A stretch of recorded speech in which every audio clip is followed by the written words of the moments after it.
কি কাজ আপনাদের? আমাদের কাজ তাহলে এখানকার রানওয়ের কাজ। আমাদের কি কোনো জানের মালের মূল্য নাই?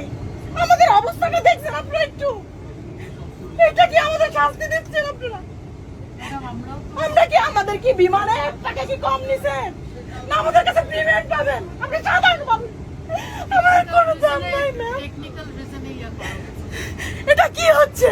আচ্ছা ম্যাডাম আমরা আসি বলে এই যে আপনাদের সিনিয়র স্টাফকে কেন? দেখেন, এখানে সিনিয়র স্টাফ কোথায়?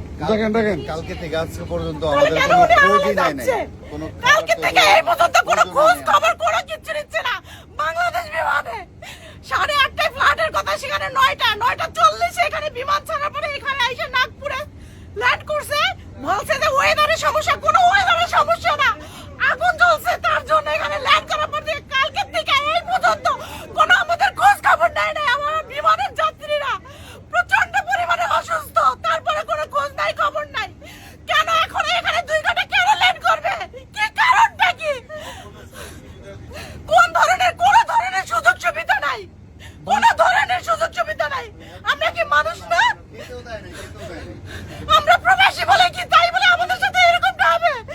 আমাদের বাচ্চা কাচ্চা পরিবার রেখে আমরা এখানে আসি, পরিশ্রম করে, আমাদের কি কোনো দাম নাই? কেন বাংলাদেশের কি দায়িত্ব সরকারের কোনো কর দিতে নাই?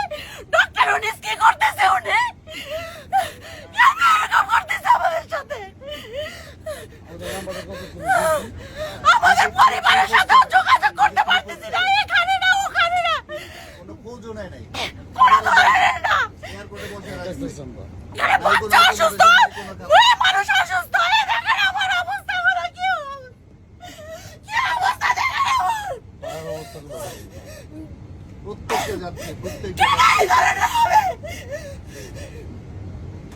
এই যে এখানে প্রতিটা যাত্রী এবং এই যে আমার ভাইয়েরা আছে, বোনেরা আছে, আমরা গতকাল রাতে ওনারা খবর নিউজ করাইছে বাংলাদেশে, আপনাদের কি ওনারা বলছে? নাকি নিউজে বলছে পাওয়ার ব্যাংকের কোনো পাওয়ার ব্যাংকের সমস্যা নাই, এটা হচ্ছে প্লেনের সমস্যা, প্লেনে পাখায় আগুন লাগছে। তখন বলছে এদের উপর মহলে বলছে যে এখানে আগুন লাগছে, তখন বলে আপনি কি নেল পালিশ দেন? এটা আমি নিজ কানে শুনেছি, বলতেছে আপনি নেল পালিশ দেন। আর আমি একজন এয়ার হোস্টেসকে বলছি, সে বলতেছে এখন যদি এখানে নাগপুর ল্যান্ড না করি তাহলে আমরা আকাশেই মারা যাব। আপনারা দেখেন এখান থেকে কোথাও কোনো আগুনের ফুলকি দেখা যাচ্ছে কিনা ম্যাম? এটা বলছে ওখান থেকে, আপনারা দেখেন জানলা দিয়া, কিন্তু বলছে পাওয়ার ব্যাংকের। এখানে আমরা গতকালকে ফ্লু করছি বাংলাদেশ থেকে দুবাইয়ের উদ্দেশ্যে BG347। যা হোক, আমি নিজে খেলা দেখার জন্য দুবাই যাইতেছিলাম। খেলা তো দূরের কথা, খেলা কিছু দেখতেই পারবো না।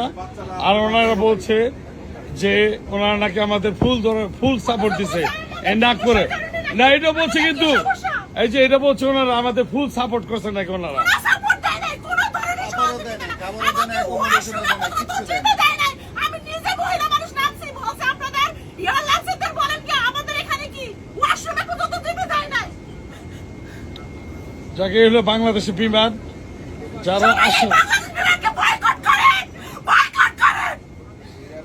বাংলাদেশ বিমান আসলে আমাদের একটা প্রতিষ্ঠান এবং এটা আমাদের জন্য, আমাদের বাংলাদেশের জন্য একটা লস্ট প্রজেক্ট। এখানে যারাই আসে তারা দুর্নীতি করে টাকা কামায়, টিকিট পাওয়া যায় না, টিকিটের দাম অনেক, তারপরে সার্ভিস তো নাই। এদের বিরুদ্ধে আমরা বিচার চাই। এবং এই উপদেশটা যে থাকো তুমি, তোমার উদ্দেশ্য করে একটা কথা বলতে চাই যে তুমি এটা তাড়াতাড়ি তদন্ত করে দেখবা। কারণ তুমি যত বড় উপদেষ্টা হও, তুমি তার আমাদের উপর দিয়ে না, তোমার মতো উপদেষ্টাদের দেখার মতো ক্ষমতা আমাদের বাংলাদেশের জনগণের আছে।